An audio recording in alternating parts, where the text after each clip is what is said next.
All right, everybody, back with another one. We're going to switch it up a little bit. We've been doing a lot of politics lately. There's just been so much going on with the new administration and Donald Trump, everything that he's been passing in terms of executive orders and things that he's getting in motion. A lot of changes going on politically. But I didn't want this channel to just be about politics because I do want to talk about a lot of other topics. One of the most important topics that we should be talking about, especially today with this new administration, is the state of health in America. And there are some great people that I've been, following their content for a very long time now, probably close to 2 decades, um, that have been pushing for health and wellness in America. Um, for like I said, about the last 20 years or so. And this has become such a big movement. My wife and I have learned a lot about health over the last 2 decades, following some of these people and really learning about, uh, what the government has done to the state of health in this country, what big corporations have done to the state of health in this country, and how the healthcare system has really failed the American people. And it's all, a lot of it has mostly become a racket and a business for a long time now. And everything is kind of opposite. And, the American people have been lied to for so long about that I wanted to dive a little bit more into health today, take a partial break from politics. Obviously, politics is going to be intertwined with many things, especially on this channel, just because, um, you know, politics involves so many different topics, so many different, things that we are engaged in every day. So it's kind of hard not to tie it back to politics, also because a lot of the stuff that we experience in this country is due to political policies. So we're going to take a look at a video today um, talking about uh, health and wellness and, some of the things that are wrong with the mainstream brands of food and, even supplements, things like that. We may get into that today, maybe not all of it, but we'll definitely get into some of it. And if anything, I could do more videos on this in the future. But this one guy I do like, I follow him on social media. He does have great content. And he seems like he's very level headed. And that's what I like to see. Like I've spoken about many times on this channel in the past, um, yes, there are some conspiracies. There are some things that are true. There are some people and corporations that deliberately do things to either get a desired outcome or to manipulate the American people and negatively impact their lives. That is for sure. But um, you don't want to get so caught up into everything being a conspiracy to the point where it rules your life. Just focus on things that can be proven with facts, um, and data, and apply it to your life how you see fit. If it's something that you think can benefit your life, great. If not, if it'll just hinder your progress or be a net negative to you as a person, then it may be best to keep it at a distance. But I want to look at this because now that Donald Trump's in office and they'll shortly confirm Robert F. Kennedy Jr., and he will be pursuing his Make America Healthy Again agenda. A lot of these topics, a lot of these things are going to become mainstream now. They've been on social media for a while, like I said, since pretty much social media existed. There have been segments of each social media platform with people who are into alternative medicine and naturopathic things. Biohacking. The biohacking movement has become a reality because of social media, which is people just basically collaborating on ideas about health until they get to a point where everybody, sort of the people came together and decided what things work, what things are true, what things are still being researched and studied, and what stuff maybe was, urban legend or old wives' tales. And we've kind of gotten it down to a handful of things that are pretty much important that people should implement in their daily lives in terms of health. And then there's sort of like been movements around that. I mean, you can see it is a huge segment of society that are into health to the point where it's become like a religion to them. And that's both good and bad. It's good because it's getting Americans healthy again. For a while there, we were the most obese nation in world history. That's due to obviously America being the most prosperous nation, so we have the most amount of wealth. We can spoil ourselves, but it's also due to people being dumbed down and lazy, and convenience being more important to people than their well-being. But hopefully, we're moving into a new generation, a new era in America, especially with this Make America Healthy Again movement. That now a lot of the stuff that has been online, has been big on social media, um, will move to the forefront and become part of American politics, part of the actual government and the policies that it creates, which will hopefully spread across the nation and help truly make America healthy again on a state by state, city, town level, to where it's really affecting every American. And maybe together, it's like having a buddy or a couple buddies and go to the gym together and deciding to both get in shape together. Maybe American can be on that same page now, where we as a nation collectively decide to get healthy together and to make health a priority in our lives. Put it above hanging out, having fun, watching, sports on the weekend, and drinking at the bar. Put it above all that stuff. It should be something that's culturally a part of America, Americanism. It should be built into one of the things that of what it means to be an American. So hopefully that's where we're headed in this nation. But we're going to take a look at this video today of this guy that I follow. His name's Paul Saladino, and he talks a lot about health, wellness, and I think carnivore lifestyle, living mostly eating meat and single ingredient foods on social media. He was on a podcast yesterday, Valuetainment, with Patrick Bet-David, and they were talking about something really interesting that I thought. Patrick actually brought certain products, certain brands, food, snacks, drinks on his podcast and let him go through them one by one and talk about the ingredients and break down why these things are not good for you. So hopefully, you get, value, find benefit out of this video, and learn a little something if you haven't already. If you don't already know this stuff, maybe you'll learn a little something about some of the stuff that you consume. I see so many people that they they have gotten into health. They've gotten into wellness over the last few years because it's become more and more popular, and it's become a talking point amongst politicians, especially, Donald Trump running in this last election. And they've changed certain things about their lifestyle. But one of the things they haven't changed was the brands that they consume, their products that they consume. There are still so many people who work out, go to the gym, they exercise, they take care of themselves, but they drink Red Bull to get the energy to go and work out. Red Bull is really bad for you. And that's not my opinion. You can go and look at the research on some of the ingredients that's in Red Bull and see that it is bad for the human body. It's not good for the body or the brain. And this has been, disputed for a long time. Many people have come out and said these energy drinks or some of the mainstream brand snacks and things like that are really bad for the human body, and has long-term consequences that can either lead to, diabetes or obesity, and certain types of cancers.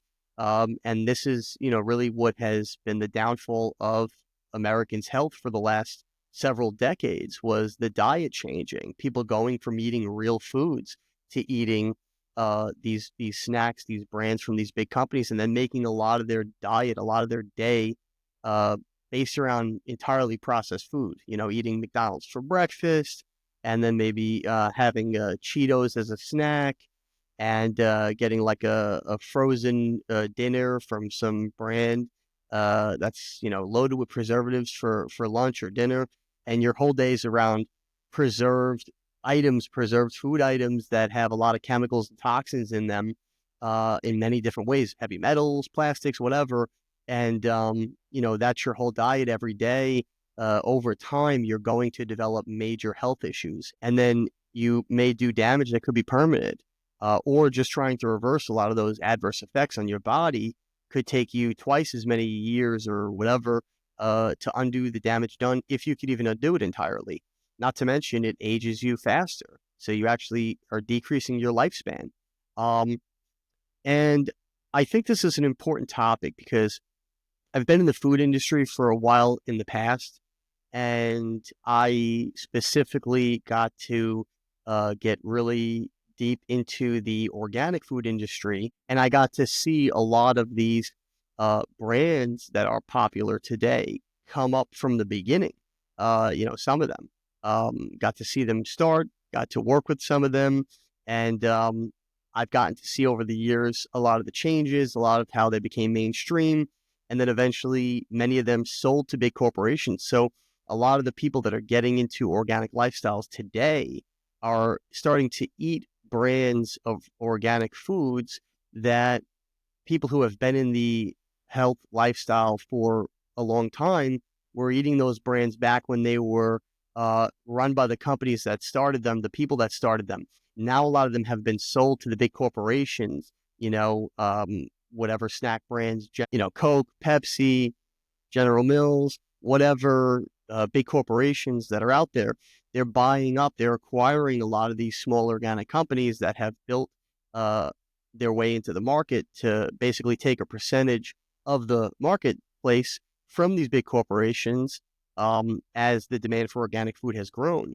And, now they saw them as competition that wasn't big enough to take them down, but if they continued growing, could pose a threat. So they bought a lot of these companies out. If you look online, you could probably do a simple Google search and find a lot of, organic brands that maybe you've been eating for a long time, or, consuming their hygienic products, whatever, that have actually been bought by big corporations. Now, those corporations make a lot of these foods and snacks that are really toxic and bad for us, for our bodies, and they have an agenda to make them intentionally addictive so that we continue to consume their products and almost can't get away from them to guarantee themselves recurring customers and profit going forward. Um, so why would we think that they wouldn't do that exact same thing with the organic brands? They're going to, and they already have. Slowly but surely, they've changed. Many of them, I don't know if you've ever had a product that you liked that was organic, that one day you tasted it and realized that the taste was different. Well, that's likely because the company changed the formula. And a lot of times it's because the company that acquired them decided they wanted to cut costs and make the product a little bit more addictive. So they've changed the formulas for those products, and hoping that the consumer doesn't notice. Um, you know, so this is why health is such an important thing, because we always have to kind of be on guard against the ways of the world and, the evil nature of people to manipulate and deceive. Um, we have to protect our bodies. That's our vessel from God. We have to make sure that we take care of our health and try our best to live a good quality of life, physically, mentally, and spiritually. And most people don't really take that seriously today. They just kind of live their lives and then wonder why they have a lot of issues with their health, physically or mentally. You really have to put the work in. And I know that people don't want to put the work in. Life's not supposed to be easy. We've gotten to a point in America where people want convenience and they want everything immediately at their fingertips and do the least amount of work possible to achieve that.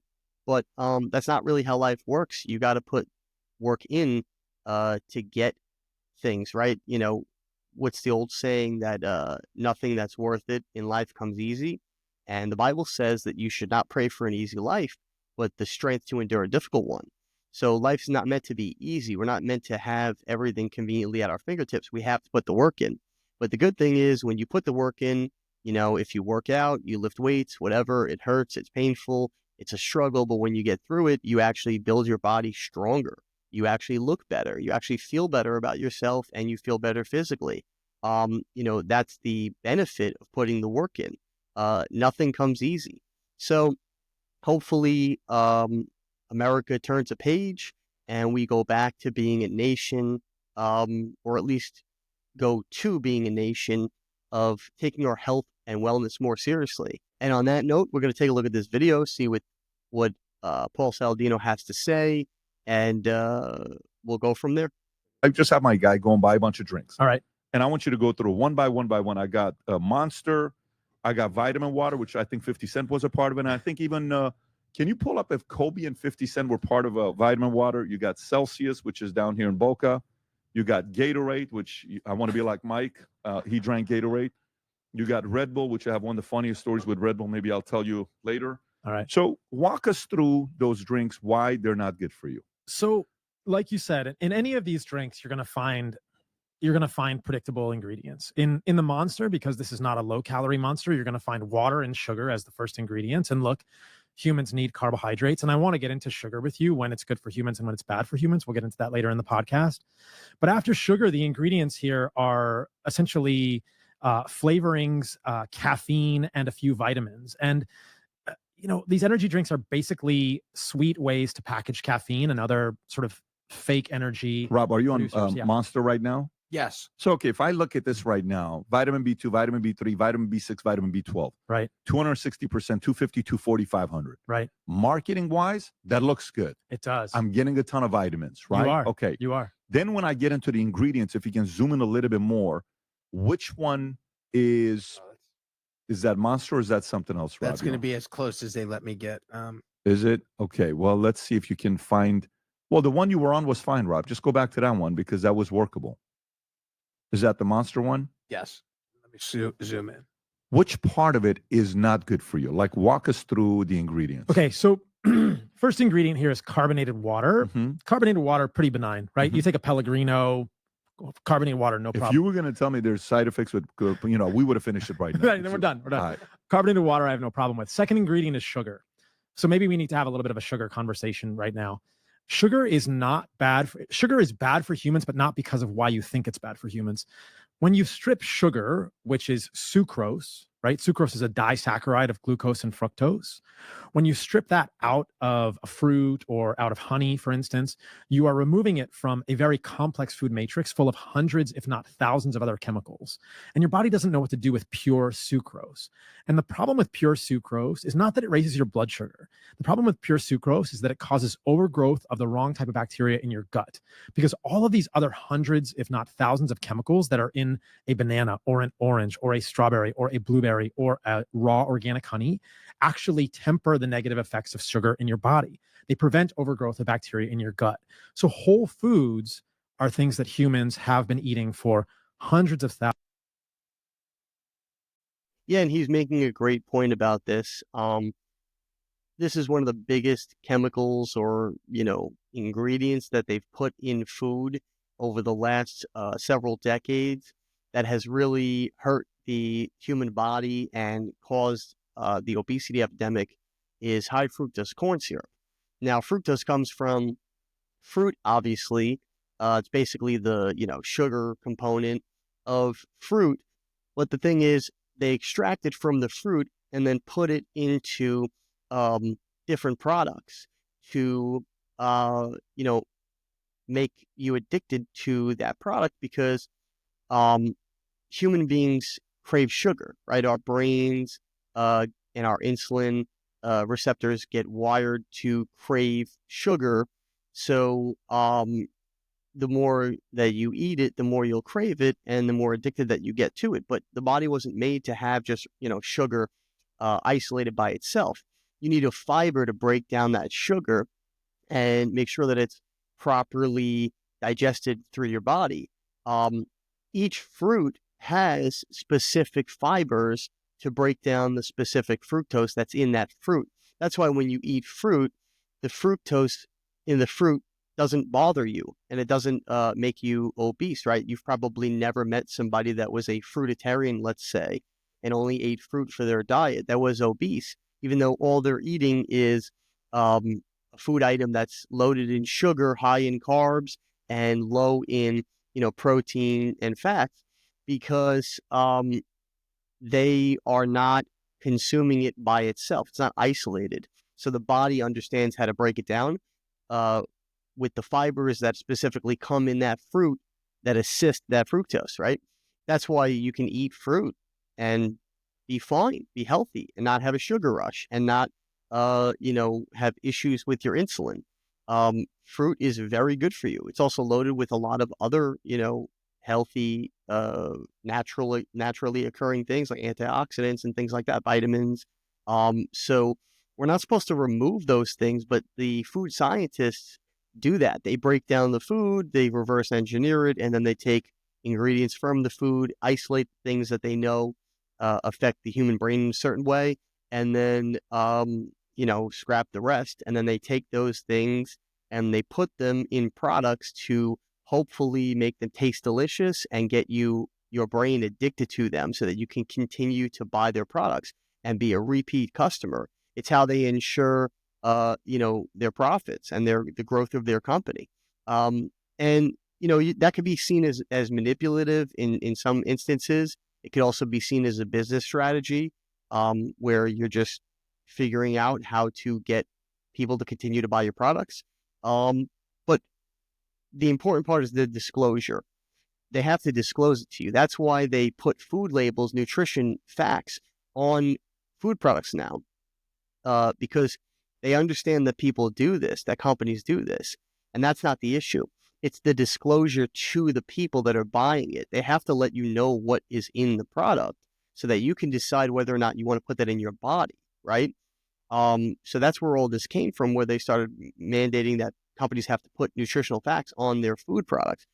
It's on there, but it's typically in the scientific term for that, that vitamin or item, whatever it is, ingredient that's in the food. Like, that's why a lot of times you'll see these big words, and then in parentheses next to it, it'll say like vitamin B. And, you don't know that that's the name for that version of vitamin B. But that's the technical term for it. So I'm not saying that you have to spend your life, researching every single ingredient in every single food item you buy, but it is good to be aware of what you're putting in your body. And they're telling you it's on the nutritional facts, so it's there for you to see. It's a matter of whether or not you're going to do it based on how much you care about your health. But it's a great point that he's making. So let's continue. Thousands of years as Homo sapiens, and previously as millions of years as pre-hominid ancestors. And our body and our gut flora know what to do with these. Strawberries don't cause diabetes. Blueberries don't cause diabetes. And I would even say that raw honey doesn't cause diabetes. But sugar is a problem for humans because it affects your gut flora negatively, because it's devoid of all these chemicals, which are naturally occurring in strawberries, honey, etc., that are inherent in the whole fruit, that are essential to balance the gut flora when you consume this. So when you consume pure sugar, you are causing dysbiosis in your gut. And this gets a little technical, but dysbiosis in your gut leads to increased levels of endotoxin in your body. Endotoxin is lipopolysaccharide. That is a gram-negative cell wall component. So gram-negative is a type of bacteria. There's gram-negative and gram-positive bacteria. And a component of the gram-negative bacterial cell wall is lipopolysaccharide. When you have too much lipopolysaccharide in your gut, it moves through the gut into your bloodstream, and you get something called metabolic endotoxemia. The same thing happens when you have high fructose corn syrup. So high fructose corn syrup is made from corn. We can talk about that in conjunction with these multi-billion-dollar corn lobbies that have forced producers to make, or I would say urged producers to make more high fructose corn syrup versus regular corn, versus regular sugar. But any type of processed sugar, I think, is harmful for humans because it affects your gut flora negatively. And that leads to this complex term, which is metabolic endotoxemia. And metabolic endotoxemia leads to dysfunctional metabolism, which is breaking your mitochondria. So ultimately, if we zoom way, way out and we look at human health, metabolic dysfunction, which is also known as insulin resistance, which can also lead to diabetes. It's on the spectrum of prediabetes. This is at the core of so many, I would say the vast majority of chronic disease in humans. 90% of what we spend our healthcare dollars on in the United States is chronic illness. 90% of 4.3 trillion. Yeah, he's making a good point with that too, about the addictiveness of it being worse than drugs. Think about this. And this is why I think people struggle with food, probably more than anything, is likely because drugs are something that people get addicted to, but they try them, um, usually out of peer pressure or whatever, and then they end up getting hooked on them, and then they end up continuing to do them until they finally decide to, quit, or it gets the best of them. But drugs are something that you don't have to have in your life. You could eliminate it completely and you would be perfectly fine. Food is something that you have to have in your life. You have to eat food every day to survive and to give your body the nutrients and energy that it needs. So you're kind of stuck living in that cycle until you break it by choosing to change the type of foods you eat, the type of ingredients that you put in your body. But the issue is definitely harder to deal with because it is something that you have to face every day. Drugs you can just put out of your life completely and move on. And if you have the willpower to not do them anymore, enough time will pass and eventually your body will break the hold that the drugs have on you because it'll erase, clean out those neuron pathways in your brain, and you will no longer have a craving for that drug anymore.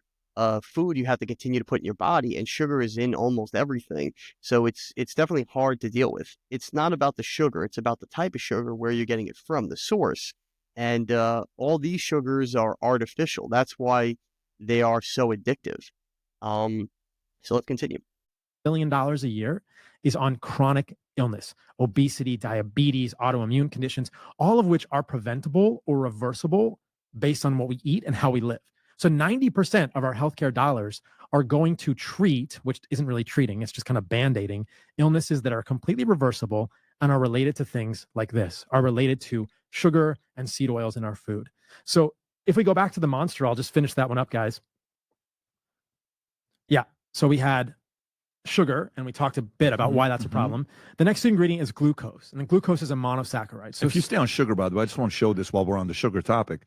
I just typed in right now, what's more addictive, sugar or cocaine? This is what came up from Ramsay Healthcare UK. Research on rats has found that sugar is more addictive than opioid drugs such as cocaine, and there can be withdrawal symptoms such as depression and behavior problems when people try cutting out sugar completely. I mean, that addicting more than cocaine? in animal studies, there are some evidence that it looks like it is very addicting when it's pure sugar. Yes, but strawberries are not addicting, right? Blueberries are not addicting in the same way that pure sugar is. You don't live in our house. I mean, we have an issue with blueberries. Oh, that's okay. We're dealing with it. We're really dealing with it. But blueberries are so healthy for humans because of all these other compounds that come with it. And I don't think, like I said, in a whole food package, sugar is harmful for humans. Like I said, there is no evidence that honey even causes diabetes. There's actually a randomized controlled trial in humans with diabetics where they gave them up to 120 grams, which is almost 7 to 8 tablespoons of honey per day in diabetics, and their insulin sensitivity got better. So we can talk about all these nuances, but if someone has diabetes and you eat fruit or you eat sugar, your body's not going to handle that sugar well, but the fruit and the honey didn't make you diabetic. It is these other ingredients in these foods that are making you diabetic, or it is processed sugar affecting your gut microbiome. Explanation. Go back to that one, Rob, where you were at. It said what? It says no, honey doesn't cause diabetes, but eating too much honey can increase your risk of developing type 2 diabetes. Honey is a natural sugar that raises blood sugar. Eating too much honey or any type of sugar can increase weight gain and increase your risk of developing type 2. Doctors may recommend that people with diabetes avoid honey and other sweeteners until their diabetes is well managed. Do you agree with that? Not the second part. Okay. And I don't think somebody with diabetes needs to be eating a lot of honey, but I want people to understand that honey isn't what gave them diabetes. It's seed oils, which are rich in a omega-6 polyunsaturated fat called linoleic acid. And we'll get deep down the rabbit hole of seed oils. That linoleic acid accumulates in cell membranes and mitochondrial membranes. And that I think is really ground zero for what's causing metabolic dysfunction. But broken mitochondria, which is what we're talking about here ultimately on this podcast, that is what makes people have chronic illness and metabolic dysfunction. Okay. Let's go back to Monster, Robin. We're going to go through these drinks. If you want to go back to Monster, go for it. Okay, so then we have glucose. Again, glucose is a monosaccharide. Sugar, sucrose, is a disaccharide. It's fructose and glucose. Citric acid is a preservative. Natural flavors, we don't even know what that is, Pat. Like they can make natural flavors can be a lot of things. This is part of the problem with the FDA. This is an illustration of how the Food and Drug Administration. Yeah, they did that a while ago too, where they started allowing companies to embed multiple ingredients under the natural flavors ingredient that they put on the food label. I believe this was done because companies were told they had to put everything out there on the nutritional facts and ingredients list on each product. And when they were doing that, they were basically giving away their proprietary information, the stuff that made their formula, um, making it easier for competitors to take that and then create something similar for a slightly cheaper price and now compete with them and push them out of the market. So a lot of companies got concerned that it was hurting their business and, just basically making, helping them grow their competition against them, essentially. Um, and so I think they agreed that it wasn't fair that they would, be doing this. So they should have the right to conceal some proprietary information about their ingredients, and they allowed them to start using the nutritional, natural flavors. Uh, I guess you could even kind of call it a category, to put stuff, you know, bullet point them within that ingredient, hiding it behind that. Now, I think typically you can go on a website for a company and find out what's in those what's behind the natural flavor ingredient for each company, what's in there, what ingredients are tied to that. Um, but I don't know if everybody voluntarily does it, although I believe that if you wanted to, you could request that information and they may, depending on possibly the state, they may have to disclose it because, again, we have the right as Americans to know what's in our food. But I don't know where the law stands with that today. But that is something that you should be not concerned, just aware of, that they can hide things behind the natural flavors ingredient on nutritional labels. So you may see that as one ingredient. Sometimes it could be 100 ingredients tied to that natural flavor that are hidden behind it, and you won't see that because that's part of the proprietary information for their product that they don't want out in the public and for competitors to basically steal. So it's something that you should be mindful of, that sometimes natural flavors, it could mean many different things, and it could be a lot of stuff hidden in there that, I don't exactly know uh, what qualifies as being under that umbrella. But it's just something that you should be aware of. Administration is captured. In the United States, you have over 10,000 ingredients in our food supply that have come into the food supply through the generally recognized as safe designation, the GRAS designation. And the companies that put these compounds into our food do not have to really do the proper safety trials. They can kind of grandfather them in. And the FDA now allows those companies to say, yeah, we tested it, it's safe, when there really haven't been any safety trials. So we don't even know. I don't even know what natural flavors is. Your grandmother doesn't know what that is. What two great words to use, though, right? It's like pro-choice, right?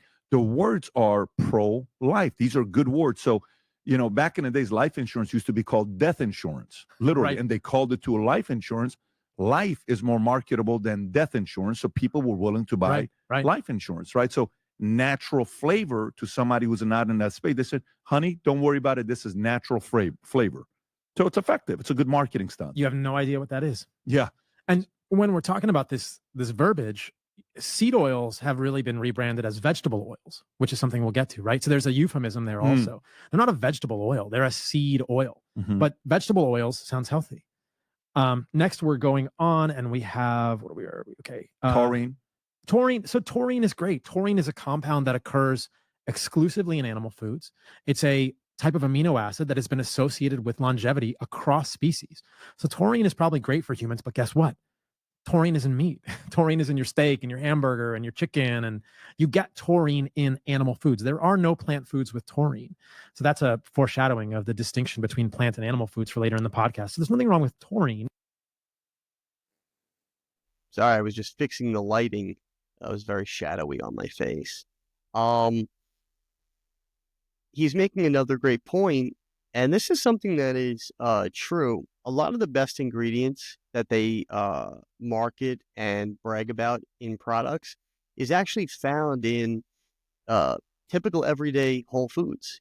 steak, red meat, whatever, chicken, eggs, uh, you know, certain carbs like rice and things like that, fruit, vegetables. You can find a lot of the best ingredients that are in these, you know, manufactured products. You can find them in whole foods. If you just eat the whole foods, you'll get those benefits. You'll get, you know, whatever it is you're looking for in your diet. Um, and they'll market these things as though it's like something special and unique, when really it's not. Like for example, caffeine. A lot of these energy drink companies brag about caffeine content, and then tie it to it'll give you energy.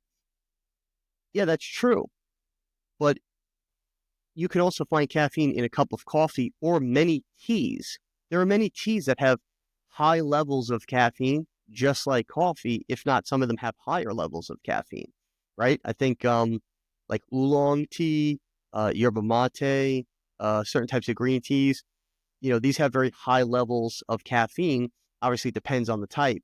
But you can get just as much caffeine from those sources and have a single ingredient drink, versus having an energy drink with 25, 30 different ingredients just to, attain the same results that you would get from a cup of coffee. So maybe it's better to just drink a cup of coffee, black or with a little milk, and you'll get exactly what you're looking for in terms of energy. There's no reason to buy an energy drink. Not to mention, coffee is cheaper almost everywhere you go besides maybe Starbucks. Coffee is much cheaper than buying a freaking Red Bull or some energy drink. And if you notice too, a lot of these people online, Instagram influencers or podcasters or whatever, they're promoting energy drinks, whether it be the Paul brothers with the whole Prime drink, or just your average influencer that's tied to brands like Celsius and things like that. They're promoting these products because they obviously get, commission money, whatever, for doing so. But they're promoting the same stuff that has always been not good for us in other brands, except it's now in a new brand that's cool and trendy and cutting edge. So people are all on that train. And then when that blows up, they're going to move on to the next thing. But it's just going to be the same ingredients repackaged in another item. If you're looking for the benefits of caffeine, have a cup of coffee.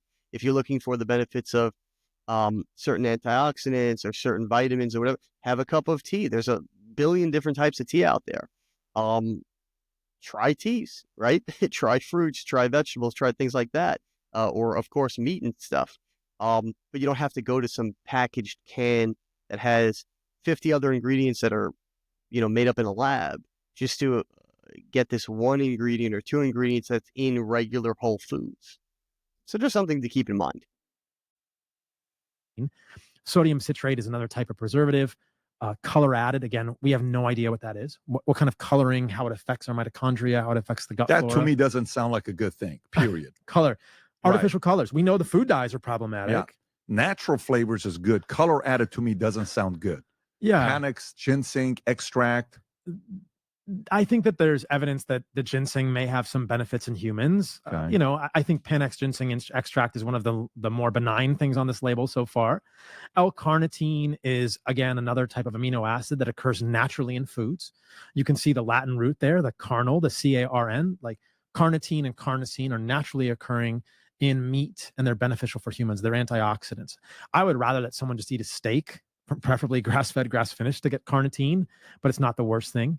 Then you have caffeine, and caffeine is an interesting one.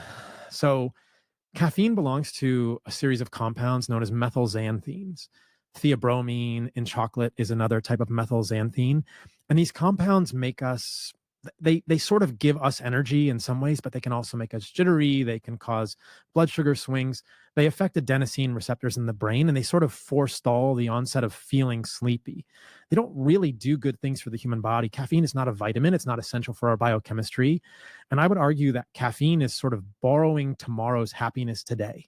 This is an interesting expression. Alcohol could also be considered borrowing tomorrow's happiness today. You're taking your bank account and you're bringing it forward. You're saying, I'm tired, and I'm going to use this chemical crutch to feel less tired. And you know that later in the day, when the caffeine wears Very interesting. off and your adenosine receptors are flooded with adenosine, you're going to feel more tired. Because it's a methylxanthine, caffeine also causes loss of electrolytes in your body. So minerals like sodium, potassium, calcium, magnesium. So caffeine does have negative sort of diuretic effects. Do you drink coffee? I do not drink coffee. When's the last time you had coffee?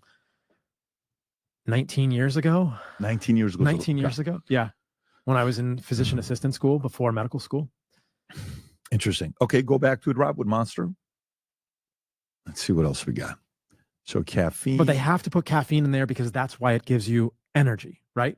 That's why it gives you energy is the caffeine. I wonder if it's like across the board with everybody here. It is. These are all going to be exactly the same.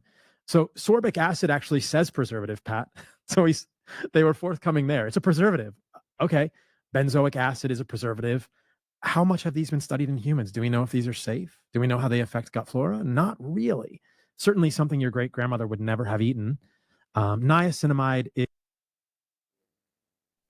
And that's another really important point too, is that preservatives have become more and more popular because shelf life stability is crucial to the food industry, but it's not good for people, right? If something is harder to break down, takes longer to, decompose, it's going to do one of two things. It's either going to make it harder for your body to digest it, and you won't digest it all the way, so you won't actually absorb the nutrients from that food item, or it's going to make your organs work harder to digest it and age them faster. Preservatives are not good for people. Things are not meant to last a long time, and especially artificially. There are ways to preserve things like our ancestors used to do. Like I think they used to put, I could be wrong about this, but I think they used to, in order to like preserve meat and stuff like that, when they were, you know, trailing across the country on horseback and with wagons and stuff, I think they used to preserve meat and things like that by putting it inside honey, because honey doesn't allow any air in. And if you notice, honey is like the only food item that doesn't go bad. So they used to preserve things naturally, but it would really just be more protecting it from the environment, protecting it from, the air and the aging process, because actually that's how things age is air exposure. So preservatives are not good for us, but they've become more popular in food products because the companies want their product to be shelf stable for as long as possible, because they know it takes time for people to buy their product and it's sitting there on the shelf. They want to be able to have it turn over. They don't want to have to take it back from the company that they sold it to, right? From their customer, whether it's a supermarket or some sort of online retailer, whatever. They don't want to have to take it back because that's money that they lose. So the longer they can make it shelf stable, the better chance they have of getting it sold to an end result customer, right?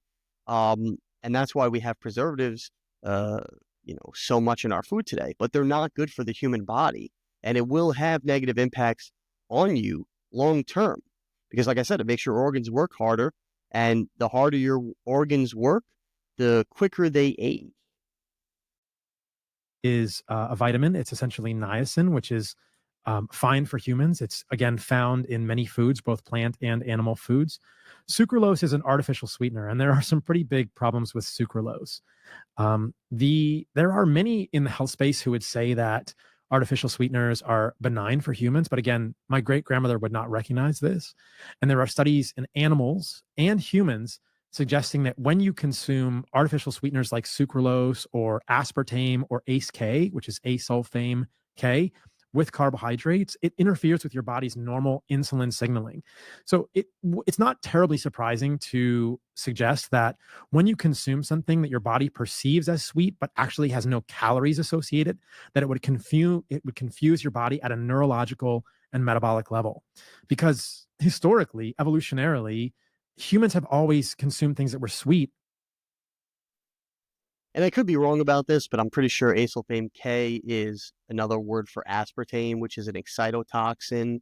Basically, it makes your brain addicted to that item, and it makes it crave it so that you want it more and more, which is good again for the corporations because you keep buying their product. Instead of having one, you'll have two, three, four a day. And this is why sometimes you see people who, they drink like 4 or 5 Red Bull in a day. That's not good. But a lot of times it's in the diet products, and the marketing behind that is the diet's better for you because it's less calories or less carbs or sugar or whatever, and it's going to be better for you not to gain weight. And that's like people are getting materialistic and vain in that they're more concerned about their body image than their actual internal health. So they don't want to look like they're out of shape because they feel that that's unattractive. They'd rather drink a diet drink that's actually worse for you because it has even more chemicals in it that are really bad for the body and the brain. But it gets pitched as the healthier alternative from that company, even though it's not. So beware of diet products, especially. With calories. So honey has calories, a strawberry has calories, a raspberry has calories, a potato, right? A sweet potato, anything you're eating has calories. So these artificial sweeteners are potentially neurometabolically confusing for the body. And we know that they change the gut flora potentially in a negative way. So I do not believe that artificial sweeteners are benign. And so again, it's we really have to ask the question, what is that doing to humans long term? Salt is fine. Sodium chloride is totally fine. Um, D-glucuronolactone, I'm not terribly worried about that. Inositol, again, some people find inositol to be helpful. Guarana extract it's actually a fruit extract. Okay. Pyridoxine hydrochloride that's vitamin B6. Riboflavin is vitamin B2. Maltodextrin is another type of sugar. And the last ingredient is important to note. It's cyanocobalamin, which is a form of B12 that the human body doesn't really like. So there are multiple different types of That the B12. body doesn't really like? It's potentially problematic for the Really? body. Why Yeah, is that? because the cyano is a cyanide moiety. So that's cyanide with your cobalamin. Cobalamin is vitamin B12, but cyano is cyanide. So it's a very small amount, but cyanide we know is a mitochondrial toxin. And whether or not that amount of cyanide is actually problematic for humans remains to be seen, but it probably needs to be studied more. But I'll tell you this, there are many other forms of vitamin B12 they could put in there. Methylcobalamin, adenosylcobalamin, hydroxycobalamin, which are not going to have any problems in the human body. But they choose to put cyanocobalamin because it's the cheapest. And so Celsius actually came under fire for this recently. So I've got a friend who actually called Celsius out for cyanocobalamin, and that's kind of a big deal. But Again, another great point that he's making is that there are different types. A lot of people don't know this. There are different types of vitamins, different versions of the same vitamin that are sourced from different whatever items, foods, whatever resources that they take them from. And the companies will get the cheapest version of that vitamin to put it on the label as, look, this has B12, it's good for you. Meanwhile, it's being sourced from a bad source, right? It's being taken from a bad source that's actually toxic to the body. So even though it's a vitamin, it's having, bad effects. It's basically countering maybe the good that the B12 is doing on your body. So you also have to be mindful, if you care about this, of where that vitamin is being sourced from. Which version of that vitamin is it? And a lot of that stuff is going to be coming out too under the Trump administration. You could already see, especially with RFK Jr. They're already talking about something that people have been talking about in the health industry for a long time, about how fluoride is toxic to the human body. I believe it's a halogen, which is known. Halogens are known to be toxic to the human biochemistry. And, they put it in the water for a long time, which everybody at this point, I think, kind of knows that originally came from Hitler under his regime to dumb down his captives so that they would fight back less, because he knew that fluoride, messes with the human brain and makes people kind of give up their will, right? because it's a toxin. And same thing with aluminum today. We have aluminum. We're using aluminum for a lot of different things. Aluminum is not good for the human body. It's actually toxic to the human body, and in high doses, it could be really bad for you and your brain. And aluminum is used in a lot of the vaccines today. But aluminum is not good. It's a known toxin. Just like when they put mercury, they used to, at least I think they changed it now, in the fillings in your teeth. Mercury is a known toxin. Um, it's known for actually making people go crazy. Too much mercury exposure will actually make people go mentally unstable. Um, and this has been known in the scientific community for a long time. It's not new, but they intentionally use these things in medicine and science and the food industry, clearly on purpose to get a desired result, right? But it's coming out now, which it has been for a long time, but now it's mainstream. It's becoming part of the political conversation that a lot of this stuff is bad and was intentionally added to whatever, for whatever reasons, whatever agendas, but now is hopefully going to be reversed. I think they're even looking to put out a national mandate that fluoride is not allowed to be in any more drinking water in any state across the country. So, this stuff is being exposed. It is coming out now, and that's great. But think about how much damage it's done to the American people for the last 2, 3, 4, 5 decades of having it become staples in our lives. All of these, if they have vitamin B12, will have cyanocobalamin. So all of them have the same thing. They all have cyanocobalamin. Yes, there's not a single energy drink that I've ever seen that has methylcobalamin. So Red Bull says calcium pantothenate. That's vitamin B5. That's pantothenic acid. But it just says vitamin B12 at the end. It doesn't explain what kind of vitamin B12 That's cyanocobalamin. It is. So across the board. Across the board, cyanocobalamin. All right, let's see what these guys are. Prime is also same, you're saying? If Prime has B12, it's going to have that's the same thing. Cyanocobalamin. And actually, these guys say that it is, but Red Bull does not. Yeah. And again, this is a form of... What's the difference? What is the difference actually between Celsius, Monster, Prime, and Red Bull? Not a lot. Probably the amount of caffeine. Some of them are going to use more artificial sweeteners and less sugar, different food dyes. So this Gatorade is going to have some food dye in it. This Monster, we didn't really see any food dyes. We did see artificial color, but they didn't tell us what it was. The Gatorade will list artificial colors. This may have... Again, another big marketing tactic was Gatorade for years had promoted their product as having electrolytes, which give you hydration and energy. And that was the pitch for a long time. They got into the sports industry. They promoted it with football players. It became a big thing. They dumped the Gatorade on the coach at the end when they won a game, like whatever. It became so mainstream that Gatorade is good for you because of the electrolyte content.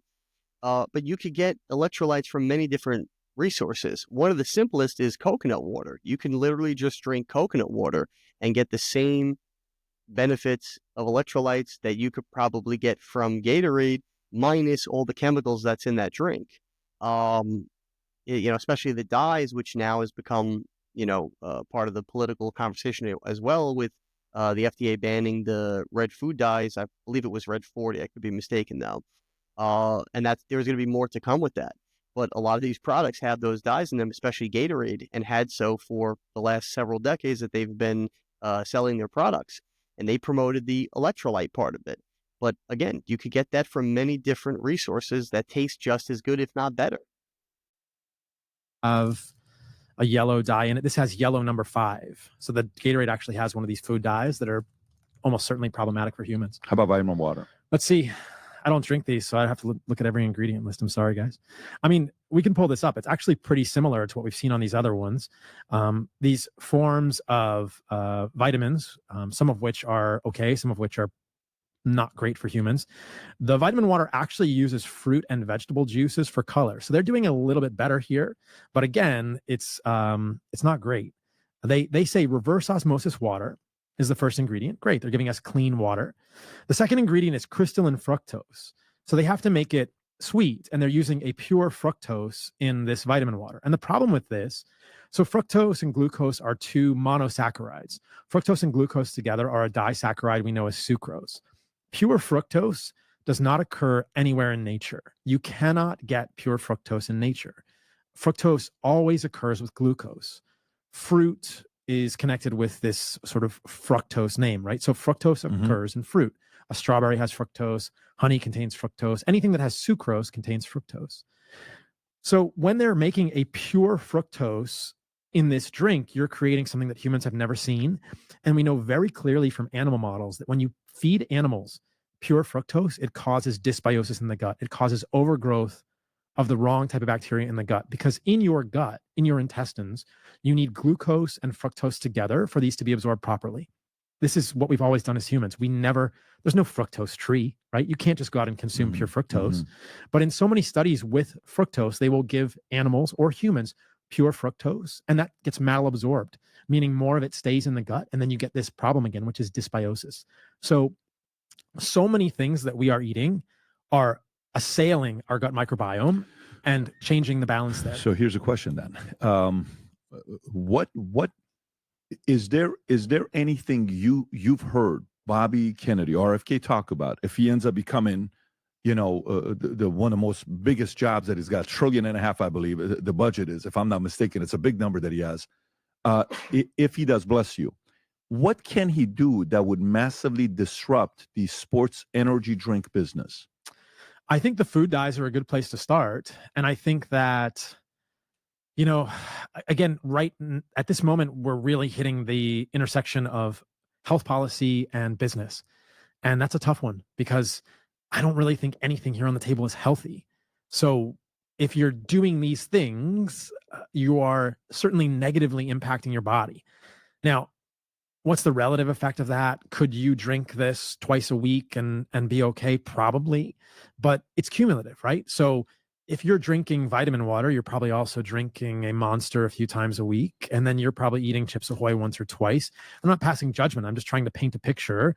You might be eating Pringles 2 or 3 times a week, and you're maybe cooking with seed oils, or going to Chick-fil-A, which cooks in seed oils. You might be getting takeout 1 day a week from a Chinese restaurant that cooks in soybean oil. So you see, this is all cumulative. So any one of these things, could you eat 2 Oreos a week and probably not impact your quality of life? Yeah. But at some point, it's all cumulative. And all of these things contain ingredients, especially the seed oils, which accumulate in our bodies. Some of these things contain ingredients that transiently affect our gut flora, but at some level, if you're consistently eating ultra-processed food with ingredients that your lineage would not recognize from 2 or 3 generations ago, great-grandmothers, you're essentially tonically, consistently affecting your physiology negatively. Okay.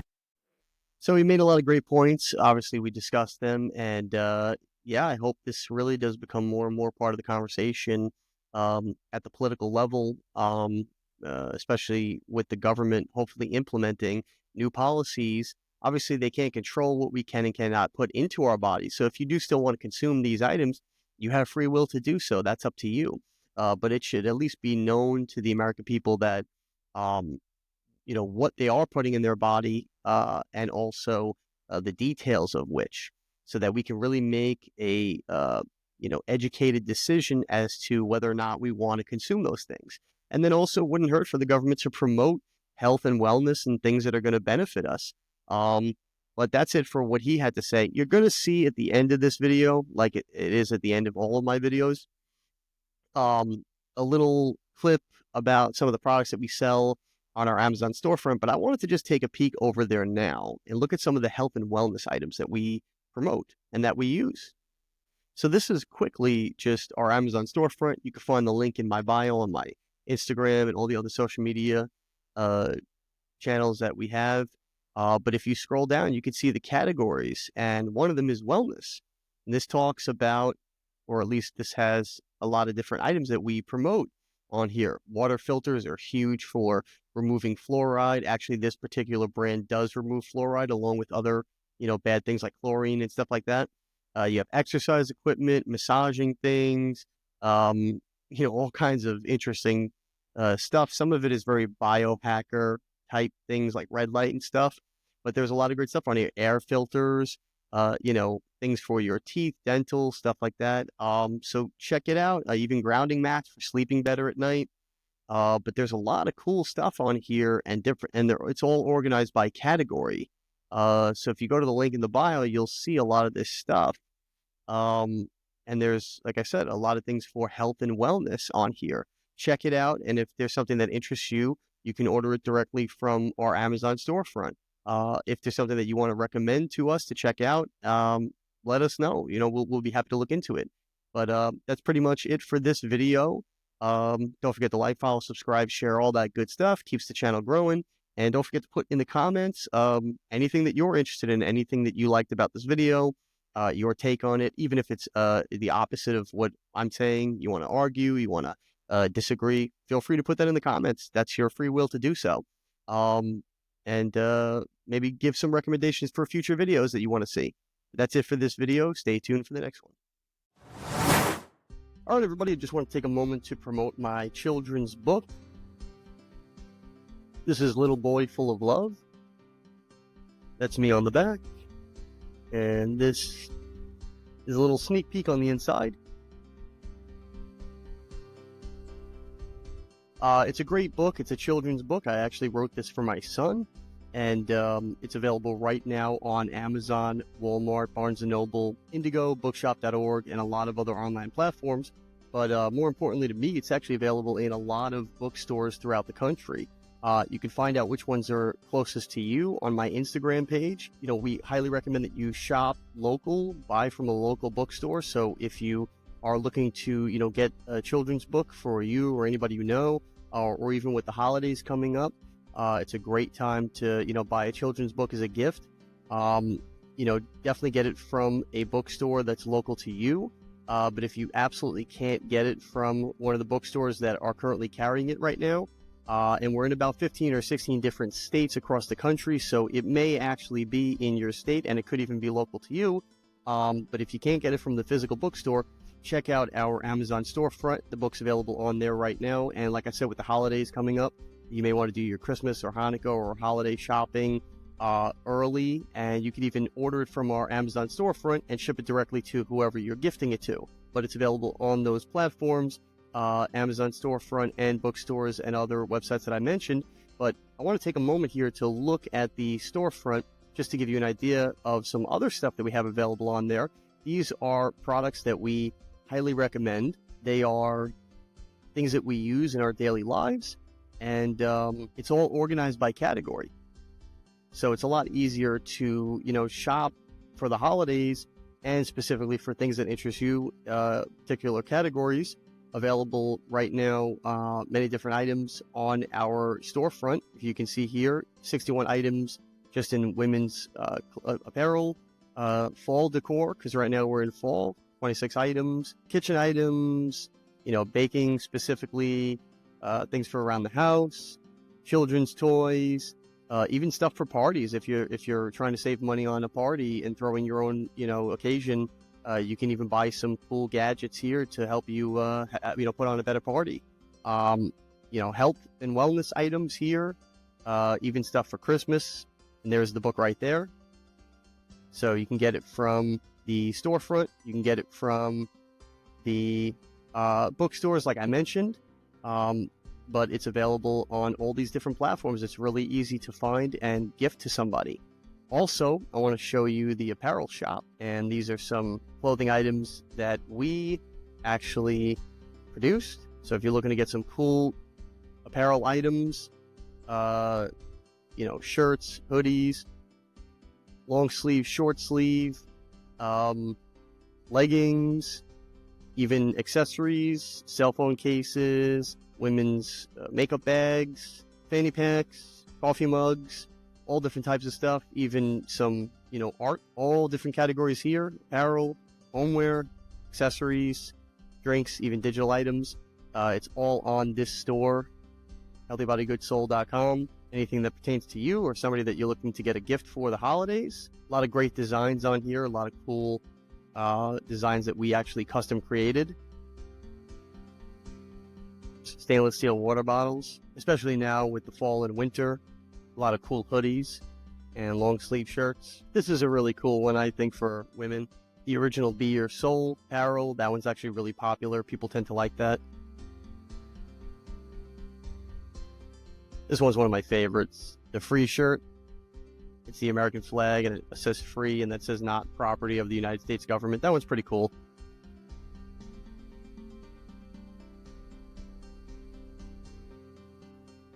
Got all different types of tank tops, hoodies, long sleeve, short sleeve, tote bags, coffee mugs, even some items for kids, backpacks. So if you're the type that likes to, plan ahead, I would definitely recommend ordering from the Amazon storefront or the apparel shop within the next couple of weeks to get everything in time for the holidays. Use code SAVE15 on the apparel shop to save 15% off everything on the storefront. So order within the next week or two, and you'll definitely have everything in time for the holidays. Definitely check out all the links to everything, the Amazon storefront, the book, and the apparel shop in my bio on all my platforms: Rumble, YouTube, Instagram, Spotify. But you can also find them in all the show notes for every episode that I post, and get all your orders in time for the holidays. All right, that's it for this video. Don't forget to like, follow, subscribe, share, all that good stuff. It helps the channel continue to grow. And put in the comments things that you would like me to talk about and make videos on for the future, and I will definitely do my best to do that. Stay tuned for the next one.